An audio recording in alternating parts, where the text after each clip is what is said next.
guest speaker today is Professor Randell Stephenson from University of Aberdeen. Randell, I know him for actually a bit of time now. Yeah. He's Canadian originally.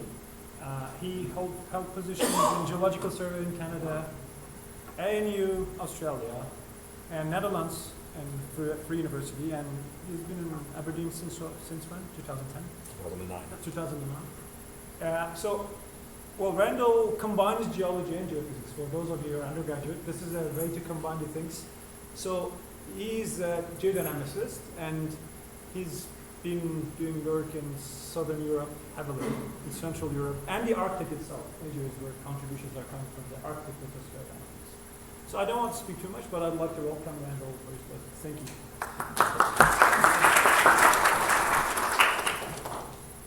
Thanks, Oz. I met Oz when he was a PhD student at the University of Toronto. I came on sort of a wee sabbatical there.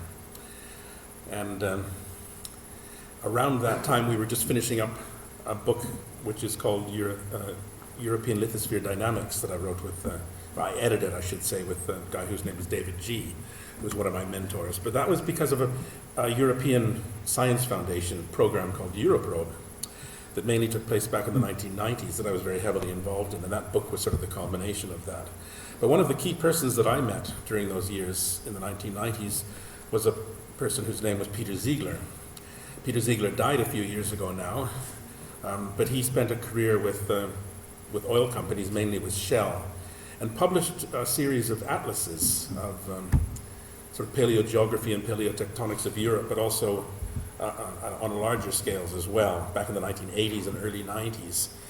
And it was Peter who, we'll see one of his old maps during the course of this talk, but it was Peter who sort of got me interested in the whole concept of intraplate tectonics and sedimentary basin inversion.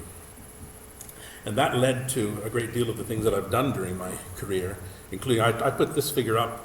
This is an inverted basin, tectonically inverted basin, and it happens to be a basin from what is now in Ukraine, but actually the part that is occupied by Russian military at the moment.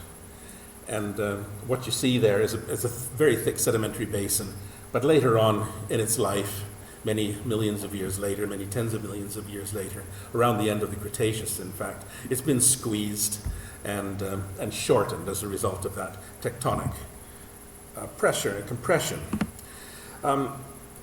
So that's an inverted basin, but I don't know if this is a very funny joke or not, but this is also an inverted basin now.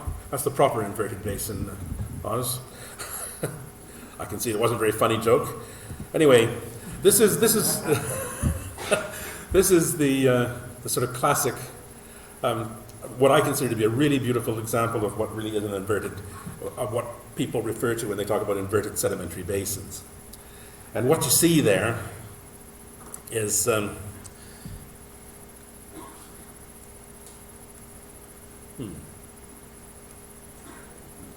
doesn't work. Oh, I'm pointing it the wrong way, that's all.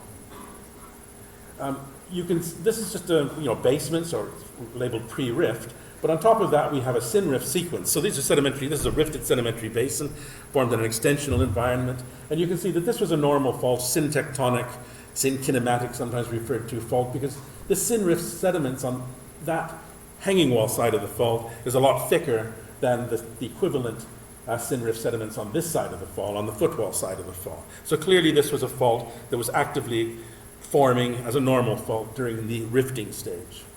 Later on, that very same fault has had reverse fault kinematics on it, because obviously up here, at the top of the syn-rift sequence now, you can see that horizon is correlating with that one, and that's a reverse fault.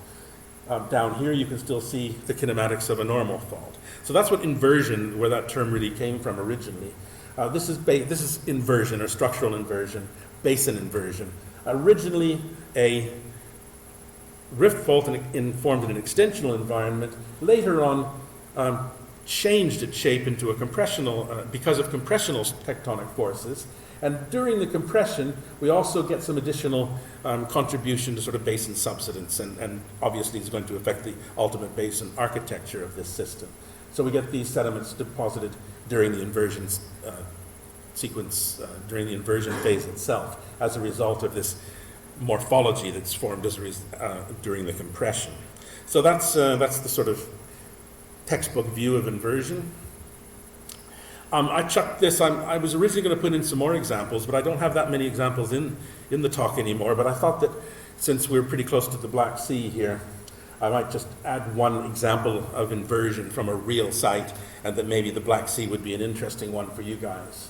And on this diagram, there's various things you can see, but I think maybe the easiest thing to see is this fault, this Golitsyn fault. By the way, this is up on the Odessa Shelf in the Ukrainian part of the Black Sea. There you can see area of where this map is. And so it's there just west of Crimean Peninsula. And that fault, like I was just showing in the previous figure, you can see that these Jurassic and particularly the Cretaceous sediments here are much thicker on this side of that fault than they are on this side. So that was an active fault involved in the Cretaceous rifting that formed the main phase of Cretaceous of rifting that formed the Black Sea, as we think. But you can see that later on, after these Paleocene sediments have been deposited, we have the kinematics of a reverse fault up here. So this is also an inverted fault. We have an inversion within this basin, basically. Another classic figure published quite a long time ago now, in 1995. These kinds of features were originally seen, and they were quite important to explorationists who were looking for oil and gas. And one of the places where the idea of inversion of faults and inverted basins had a lot of traction was down in Southeast Asia. I'm not showing you the original data, which don't look that very good, but there came to be these things called Sunda faults because they're in the Sunda, they're in basins around the Sunda Arc in Southeast Asia. And they're basically the same thing we've just been looking at, inverted faults of originally an extensional basin that had been squeezed a little bit as a result of compression. And this was this author's, Lowell's, idea of basin inversion. And he actually shows what's important to me here, and why I include this slide, is that this author, unlike many, many people who talk about inversion, and there's a lot of papers being published looking at, the near surface, the sedimentary succession, but it's really important, I would say, for us not to forget that whatever's happening in the basin, where we can actually see fault movement and see the structural relationships between sedimentary layers of different ages and stuff, that can't happen unless there's something happening in the crust as a whole. And actually, if something is happening in the crust as a whole, that really we should be thinking about the lithosphere as a whole. So basin inversion, structural shortening of a pre-existing sedimentary basin formed in an extensional environment, is actually telling us something about deformation of the lithosphere as a whole, although the sediments that are there are beautifully, if we're lucky, are beautifully recording for us the timing and the style of that deformation. So the original extensional deformation and when it took place, and then later the inversion deformation and when it took place. So those are really important things. But ultimately, the processes that are causing basin inversion are at a crust and lithosphere scale. And the final slide in that regard is a paper that was published a long time ago. Now, very simple model, a numerical model, like the sort of stuff that Oz does. And here's a model of a rifted basin. It starts out as a rift. The middle of this basin, in this case, is squeezed right out like a pimple above the surface of the earth and is eroded. And sedimentary basins form in these locations around the margins of the inversion zone. And this is a model, a numerical model, a single result of effective strain, basically, at a lithosphere scale. And you can see that there's strain throughout the lithosphere associated with this inversion at the surface of the lithosphere. And an interesting thing is that these sedimentary basins that are forming in the marginal position here are actually not forming because of some sort of phenomenon like buckling, and they're not forming as a result of thrust sheet loading. They're not forming as a result of thermal subsidence, but they're forming as a result of the rearrangement of mass within the crust as a whole.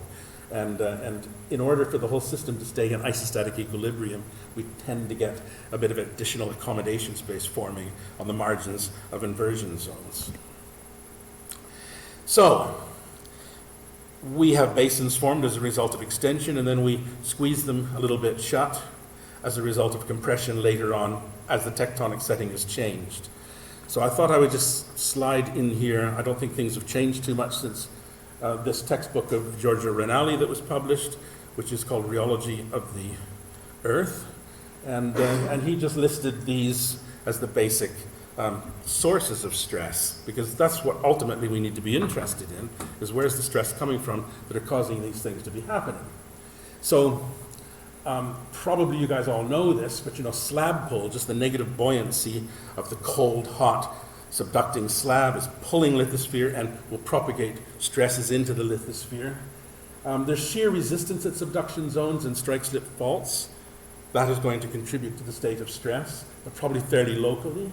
Stress is transferred to the interior from plate boundary forces. Well, these aren't the stresses related to those stresses, but they're just being transmitted into the plate interior.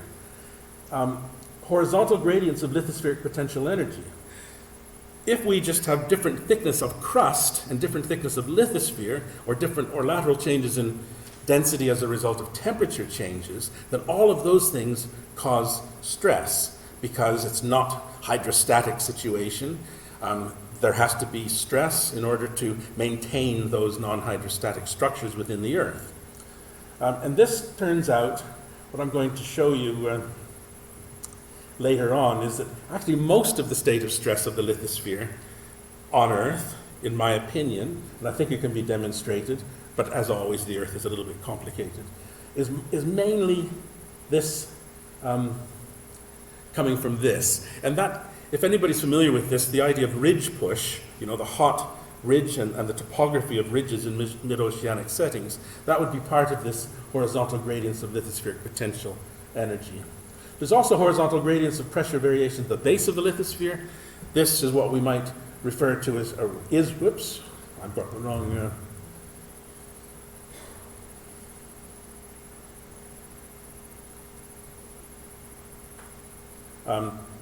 these days is dynamic topography, and that's something that Oz is busy with, making models of things, looking at that element of the stresses that are affecting uplift and deformation of the lithosphere. So we'll come back to those things a little bit later on. So anyway, there's the source of stress in the lithosphere. I thought maybe we could say a couple of words about stress in the lithosphere then. This is not the most recent world stress map, but you can go online and most of the stuff is there. It's maybe 10 years old, but I think there's one from 2017 or 2018. It's a bit blurry looking. The different colors here are indicating different tectonic settings. The red being extensional zones, the greens being strike slip or mostly trans kind of kinematics, and the blacks here being more compressional settings. And the source of stress, the magnitude of the stresses can never be very well measured, but what we're seeing is the orientation of principal stresses in this diagram. And there's some quality judgments being made. And you can't read it very well, but the source of these stresses are from any number of ways that stress can be, the orientation of stress can be measured in the lithosphere, and it's mostly near the surface of the lithosphere. Earthquakes, focal mechanisms from earthquakes is an important thing that's part of this story, but also you can measure stresses just by looking at how boreholes change their shape through time, because if they're sitting in an ambient stress field, there will be borehole breakouts which actually cause what was originally a circular cross-section of a borehole to turn into something which is elongated in one direction. And that elongation direction is one of the principal stresses, because the breakouts have responded to, you put a hole, you put a cavity in a continuum that's under stress, and as a result, stress concentrations around that cavity result in these borehole breakouts, and other mechanisms which are used, other methods that are used to determine stress. This is not about stress, but it's something obviously related very closely to stress. It's just a map of global seismic hazard. And I thought that if we're going to talk about inverted basins in the geological record, maybe a place to start would be to look at current intraplate seismicity. Most seismicity, as you guys will know, And actually you can sort of see it in this hazard. Now the hazard map is not actually plotting seismicity, but it's clearly a mapping of seismicity and recurrence and magnitudes and things in some way. And you can see that most of the reds here are in places where there are plate boundaries. So most of seismicity, as we all know, are taking place near plate boundaries. It's very diffuse out here in Central Asia, starting in southeastern Europe and coming across Anatolia here, and you guys will know all about that, of course. But there are places, there are some colors other than gray in intraplate settings, away from plate boundaries. There's significant ones here in southeastern Canada, and one particular place that has been very well studied, if you ever want to read a gazillion papers, is this place in the United States called the New Madrid seismic zone. And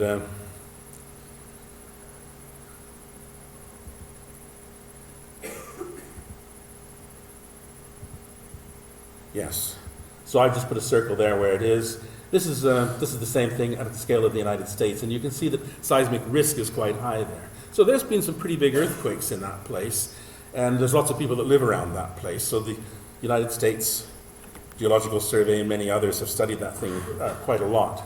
And I don't want to say too much about it, just to point out that it could be, this has been, the idea is that this has been going on for a long, long time, but that we cannot say for certain. I don't think we only have earthquake records for a couple hundred years, and maybe tree rings that have been disrupted. There's sort of proxy methods for figuring out past earthquakes, but that's running out just in the thousands of years, if that. So from a geological point of view, it's hard to say whether this has really been a seismic zone for hundreds of millions of years, which is what some of the literature says. But what we do know is that this New Madrid seismic zone are reverse fault earthquakes forming in an area that is, geologically speaking, an old rift basin. The rift basin is associated with a shallowing crust. There is a thickening of sediments there. The modern Mississippi embayment sediments are actually, Mississippi River sediments are actually confined to this old rift zone as well. And at this time there's a regional compressive stress, and there is basin inversion, you might say, going on at this time. And if we come back 50 million years from now, we might actually see something, even inversion to the surface, like what I was showing you before, where we can actually see an inverted sedimentary basin, an old sedimentary basin in this case. All I wanted to say, now this is a complicated diagram, but again, it's just alluding to some numerical modeling that was done, and by these authors here, and they published it relatively recently, and it's not an uninteresting paper. But I'm coming to sort of key conclusions now before we finish the paper. In the New Madrid zone, the orientation of the earthquakes is roughly similar to actually what the world stress map says the stresses should be in that area. So all those things combining, the geopotential field plus any other stresses produced by plate boundaries, are giving a stress field which is pretty compatible with the earthquakes that are taking place. So that's good and makes sense. But in detail, but in a lot of detail, more detail than I'm really interested in for the sake of this talk, but in detail, just the local structure of the area, the density, the fact that there's a sedimentary basin there, the fact that there may be some magmatic rocks in the lower crust, so different densities in different layers, lateral heterogeneity, these things are also producing stress perturbation within the crust and potentially the whole lithosphere. And with the detail of information they have, according to these authors, even if you incorporate those quite local features in and look at the stress perturbation that they produce on top of this ambient stress field caused by plate tectonics, then you get the stresses reorientating into geometries which are compatible with the rotation of the earthquakes which have actually been measured and studied a lot. So the idea, so just as a bit of a summary of that, what I wanted to say was that present-day seismicity and what might be, if it keeps going, could be a basin inversion system five or 50 million years from now, it's compatible with the far-field stress field. So these are sourced by plate boundary forces, such as ridge push, slab pull, those things I mentioned. It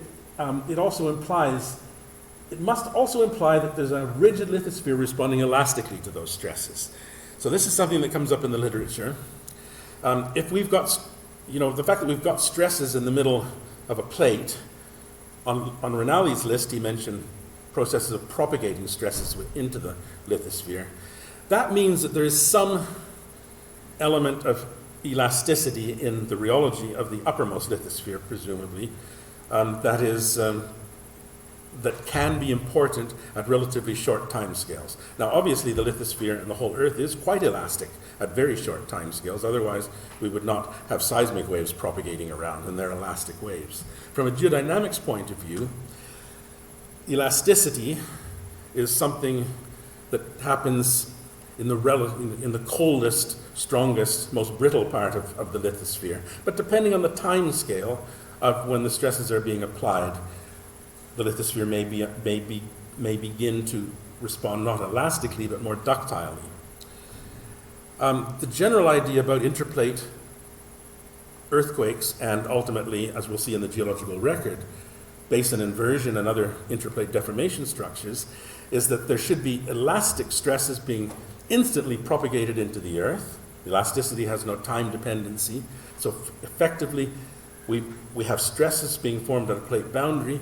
They instantaneously appear in the middle of the plate, but if we're in the middle of a plate where we have other structures, like these guys, just the local geology of this structure, to perturb those stresses, but perhaps also have pre-existing structures that are weak, then at that particular place, the stresses that are everywhere are strong enough to cause brittle failure because of these other extraneous factors. Now, I don't think that's quite the whole story, but that's basically what these kinds of studies are telling us. And an interesting thing is indeed that the regional stress field of the lithosphere as a whole is more or less compatible with the earthquakes that are taking place there. Now, that's the present day, but basin inversion, like what we saw at the beginning of the talk, that provides a geological record. And this geological record is testifying to the deviation of large areas in the interior of continents from rigid plate tectonics, textbook idea of plate tectonics, in the geological past. So it's pretty ubiquitous. And let's have a look at past examples of this then, and then we're going to try to relate that to stress somehow. I'm starting with just a bit of a classic example of inversion, but quite severe inversion, and it's been fairly well studied. But the main reason this is in the talk is that the paper, there has been a very good paper published just within the last 2 or 3 years by these Australian guys on this in Earth Science Reviews, and I think it's a good paper, and if anybody's interested, they could go have a look at it. Australia, that's Australia, I think everybody recognizes that. But you'll see that there's these very big gravity anomalies in the middle of Australia, in central Australia. And those are actually some of the biggest gravity anomalies within continents on Earth. And those gravity anomalies are there because of basin inversion. And these basins are so inverted that very high density, lower crustal material, high grade metamorphic material and quite high density, and even upper mantle material has been brought close to the surface as a result of the inversion of the sedimentary basins that were there originally. The box that's there and the line are just showing you the location of this box and this cross section, which is a bit schematic. But you can see that the green and yellow stuff are crystalline crust and sediments, and these are sedimentary basins that formed in the late Proterozoic, but also in the Paleozoic, and then I think around the end of the Paleozoic, but actually at other times during geological history, where then they were formed in extensional environment and they've been squeezed shut, so that we have inverted faults, and you can see these thrust geometries there easily enough. Now we're not going to look at the detail of this next figure because it's a nightmare. But the paper that these guys have written are actually, they've gone out and they've been able to map, because actually the exposure of the rocks is quite good, and the Australians have really, really good geophysical data, and they can actually work out which faults have been reactivated during which period of inversion and which faults not. And just to cut to the chase, somewhat similar sorts of conclusions that we made from the present-day seismicity in the United States. Again, that the inversion must be related to the far-field stress field. Another way of just saying the stresses that are being produced as a result of plate tectonics. So at plate boundaries, but also this lithosphere geopotential story. And again, very importantly, and you can't escape it, and of course it's one of the big topics of all sort of structural geology at the moment, is that however you cut the mustard, you must have structures ready and willing to be reactivated normally. There are some exceptions to that. So again, all of this implies what I said before. It implies a rigid lithosphere that is actually responding to, that can have elastic stresses that then can be relaxed by failure. You know, if in an elastic body the stress is too high, it reaches something that we know is called the yield stress, and that produces a plastic deformation, either faulting or some sort of permanent deformation of some sort. And the idea again is that we have these elastic stresses in the lithosphere because of plate boundary forces and other processes that could be happening, such as the dynamic stresses or other things. But where we have the basin inversion, it's because we might have some local effect perturbing the stresses or magnifying them somehow, and we must probably have pre-existing structures that are favorably orientated. And you know, the basin or intraplate deformation could be taking place in a lot of places that we don't see. But if we have an old rift basin that's filled with sediment, and we know the age of the sediment, and we have a gigantic oil and gas industry that's gone out and mapped out every sedimentary basin practically anywhere, so that we know a lot about that sedimentary basin, and then we can, we are going to see where inversion has taken place. And of course, the structures that are formed when a sedimentary basin is formed as a result of extension and rifting are structures that are very happily reactivated in many cases. So, that brings us back to Europe, and this was actually one of Peter Ziegler's maps from this atlas from 1988. Now, there's a lot of stuff on here that is no longer correct, because we know more stuff now, and some of this would apply to things that you see down here in the Black Sea, I think. But that doesn't change the fact that Peter Ziegler was, that the work that he did was a work of genius in a sense. But here's the United Kingdom that will probably no longer be the United Kingdom after a little while. And Scandinavia here, and this is Central Europe. Black Sea is here. And on this diagram, you can see I've sort of made this bigger figure here. But there's a lot of inversion structures throughout this part of Europe. And those inversion structures were mapped out and put on atlases by Peter Ziegler, but many, many people over the years did very careful mapping and working out the timing of the original basin formation and when the inversion took place. So famous things like the Harz Mountains in Germany are basically a basin inversion structure with crystalline basement brought up to the surface during that.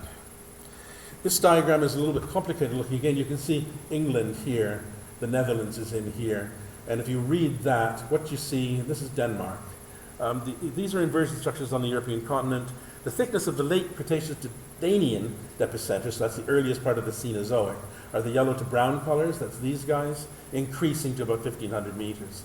The middle to late Paleocene epicenters, so that's after the Danian, are with the blue contours, and the red line is just the depositional limit. And then there's something a little bit different for the Polish basin here. But one place, you can see lots of inversion structures, this part of England, all through here in the North Sea. But a really important place in Europe for inversion and reactivation over a long period of geological time is this Tornquist-Tesser zone, which runs through Poland, with sort of the Cretonic Europe on one side and non-Cretonic Europe on the other side. It runs up into southern Sweden and Denmark and beyond where it's called the Sorgenfrei Tornquist zone. So Tesser went away and some completely carefree guy came along and gave his name to it, a Sorgenfrei Tesser zone here.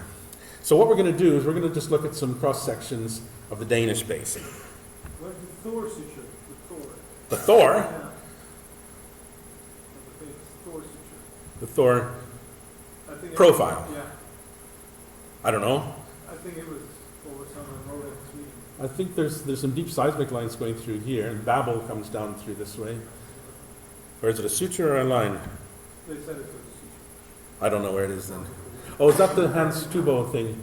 There is some sort of suture within the North Sea, I guess. Lake Permian. The Lake Permian is another story. Anyway, these are the A, B, and C, are these three cross-sections across the Danish basin. And what do you see? That's the late Cretaceous, and then these other colors, the yellow, the orange, and the sort of purpley stuff, are sediments which are actually being deposited during the inversion phase.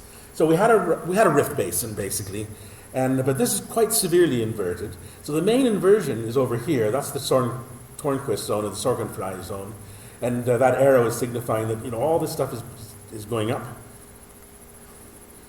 here. It's being squeezed like that pimple, and it's squeezing out at the surface. But when that's squeezing out, you do get these sediments are shed off of that eroding central core into the marginal basins. And what you see with the other arrows is that the late Cretaceous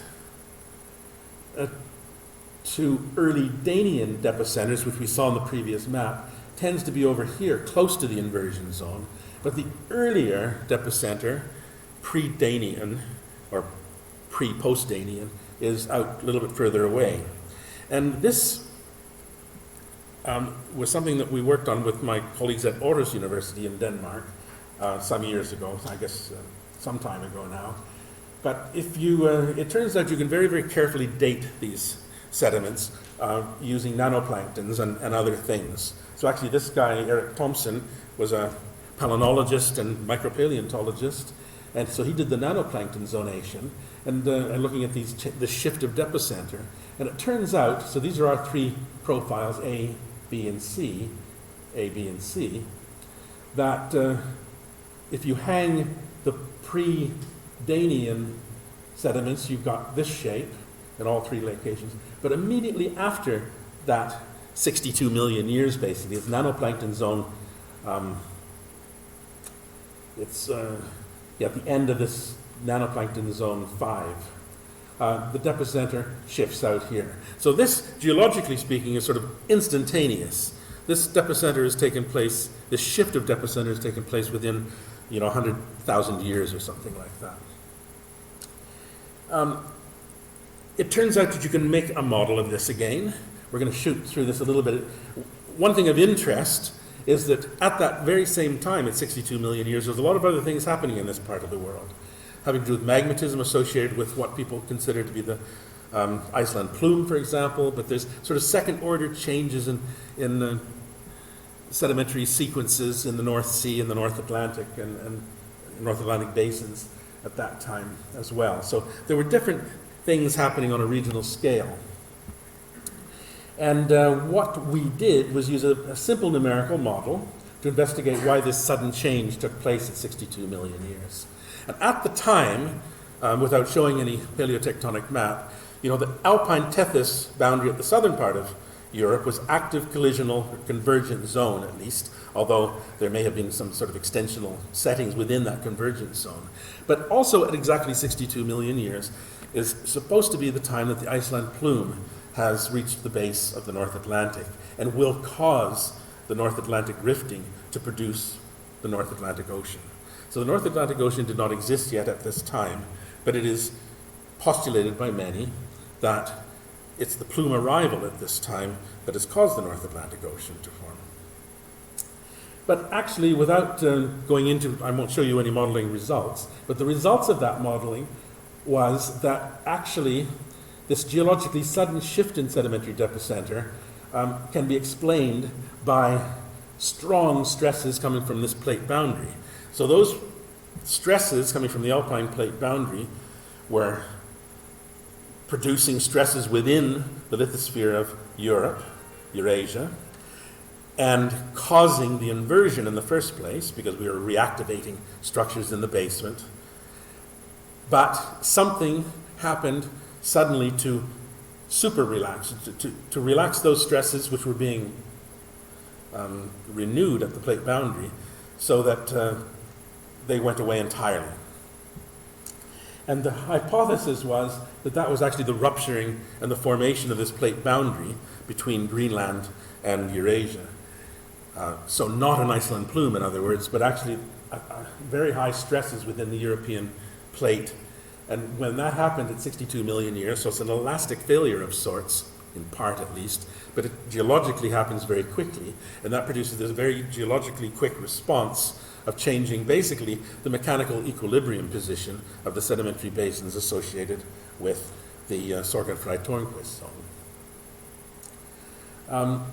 And I now refer to these kinds of stresses which are producing the inversion, in this case relaxed by another trauma, which was the opening of the North Atlantic, or the onset of North Atlantic Ocean formation, as traumatic stresses, like a trauma, a sudden thing that is really affecting your state of stress, basically. And this is just a diagram summarizing that idea, that this was what you have when you're inverting the basin. It's going up there, you're producing these sediments out here, but then you then you take these stresses away, and things get rearranged from a mechanical equilibrium point of view, so that the depth center shifts over to there. Now, the ingredients then for this rapid traumatic change, what this has told us is that, again, we're clearly related to the far-field stress field, and the Mesozoic rift basins are inverted, but in this case we've not looked for discrete local controls. The far-field stress here is sourced by nearby traumatic plate boundary tectonics. First of all, the Alpine Tethys processes that were taking place, but we can also consider this sudden breakup of the Eurasian plate to, for a short period of time, result in an individual Greenland plate to be a traumatic tectonic effect. So, what is the far field? I'm going to come back to stresses again now a little bit, and tell you that we can actually calculate quite easily the stress state of the lithosphere.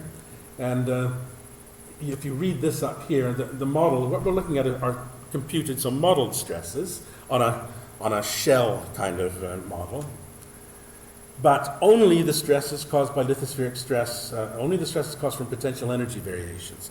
So basically just what's included up there. The present lithospheric structure, including surface elevation, lithosphere-asthenosphere depth, crustal and sedimentary layer thicknesses, and their corresponding densities, as well as the sublithospheric pressure, so some element of dynamic as well. And this is the stress field we get. We don't need to look at it in too much detail, but you can see that some areas are in extension and some areas are in compression. And the colors are actually some indication of how high the stresses are. It's just the square root of the second invariant of the moon. It's something which we can call the effective stress. And the redder colors are higher than the bluer colors. This figure is actually taking the data from the world stress map that I showed you, smoothing it onto a continuous distribution of stresses, and then comparing it to the computed stress field that I just showed you. And then now the colors are the differences between the predicted and the observed principal stress directions in DRI. So this model result compared to the observed world stress map. So all the blues are places where actually this geopotential stress field is very close to what is observed in the world stress map. The yellows are places where it isn't. And you can see, although there's some weirdness out here in the Atlantic, but in this zone through here, where the seismicity is, we are basically at plate boundaries. It's very close to the plate boundary, where the stress field of the lithosphere is strongly perturbed by plate boundary processes like that, resistive forces of subduction, things like that. And the ambient stress field of lithosphere is basically due to the geopotential component of that stress field. So just coming to a completion now, the last things I'm going to show you just quickly are three things, because it's work in process, in progress, I should say. And that is that, maybe just before I do that, there's one thing that I sort of failed to mention. So I took this work, which was published 5 years ago now, and argued that, well, where we have our interplate deformation, even maybe back at the late Cretaceous, is it's not as a direct result of the processes at the plate boundary. It's mainly that we're in a place where the stresses are the geopotential stresses. So what do we have to have in order to get deformation in interplate setting? I would say that we have to have some traumatic stress, so some short-lived 5-10 million years, something like that, process that increases the stress level within the interior from the plate boundary, but it must also be in a favorable orientation with respect to the geopotential ambient stress field of the lithosphere. And thirdly, it must also be favorably orientated for pre-existing structure. So we set out to do a paper, which is almost finished now, with this premise, that obviously interplate basin structural inversion is a good marker of far-field tectonic stresses. It's well established in the literature, some of which I've shared with you today. I've shown you that in the late Cretaceous and Paleocene, it's occurred in North Central Europe, can be linked explicitly with the timing and style of plate breakup in the North Atlantic.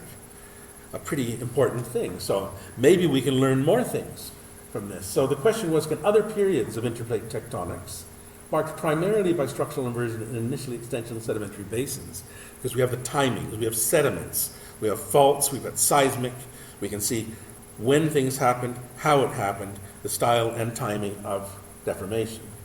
Can we document those things? And then could we actually correlate and interpret those in the context of North Atlantic realm plate tectonics? Because we know that the whole North Atlantic is formed during this time, basically. So what we've done is recompiled all this information and made a series of maps, and these are the last three things for this presentation. Back at the early late Cretaceous, now so there's a sort of simple version of where the orientation and the location of interplate deformation at around this late Cretaceous time. So the same time that we're talking about the Sorgenfrei Tornquist zone and so on. But here, it's exactly the same area as that, although you can't see the background very well, is actually the calculation of the geopotential stress field of the Earth for that time. So it's been reconstructed. Ideas have been established about the thickness of the lithosphere at that time, the thickness of the crust, the thickness of the topography. So a lot of things that need to be fixed in order to make this calculation. So that's the paleostress field and the paleodeformation field.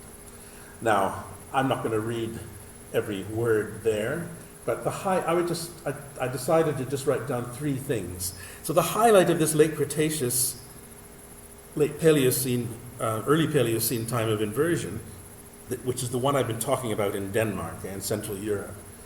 It has to be caused, basically the geopotential field is okay, the existence of pre-existing structure is okay, but basically we have some traumatic process going on at the Alpine Tethys boundary at that time. It's the onset of what some people call the Eo-Alpine phase of the Alpine orogeny. Here's the same thing. It's not changing too much because this is pretty big scale calculations. But the other time when we're really kicking into a lot of interplate deformation is around the end of the Eocene, late Eocene, early Oligocene. And it's happening all over the place, and this is when the main inversion stage of the Black Sea gets going as well, so it's part of this story. It's the main period of shortening up here in the Eurasian orogeny, and that's related to the reorganization of plate boundaries between Greenland and Canada and out here. So this is a serious time. Things are happening all over. And the highlight here is that the trauma at this time is actually related to this new mid-ocean ridge that is just forming at this time. And I think that's the trauma. And we'll see in the next figure that that's actually diminishing over the next few million years. So the last slide was just this Miocene. It's a little less convincing that we actually have a period of sort of generally synchronous intraplate deformation around this time, and I'm using these little approximation symbols all the time here. But again, we have these interplate deformations. For sure, there is a reactivated period of compression and inversion in the Black Sea in the late Miocene, and that's one of the things I'm going to be talking to you about. If there's a highlight here, I think that what we're seeing is the relaxation of the trauma in the northwest, but actually things are happening down here. Something is causing trauma at this time, and there's a lot of interesting things happening at this time in this part of the world. And whatever that trauma is, the stress from that trauma is being sucked up by deformation which is taking place in this area, which is not, I don't call it interplate deformation. I think it's still in an interplate setting. It's the time, sort of roughly the period of the North Anatolian Fault springing into shape and stuff like that. So that's the highlight from that, and that brings me to the end. And so I'm not making too many firm conclusions on that. It's a work in process, as I mentioned. And I just wanted to mention, give acknowledgement and to the young men, in all cases, in this case, who were involved in that work with me. There's Christian Schiffer, did his PhD at Aarhus, has a postdoc at Durham, now he's working at Uppsala. This guy, Scott Jess, who's my PhD student now, postdoc at the University of Calgary. Alexander Peace, did his PhD at Durham, postdoc at Memorial. Now he has a job, actually, at McMaster. Søren Nielsen, an old guy like me at Aarhus University, and I just wanted to mention these guys who contributed a lot to those last 3 slides. So, thank you very much.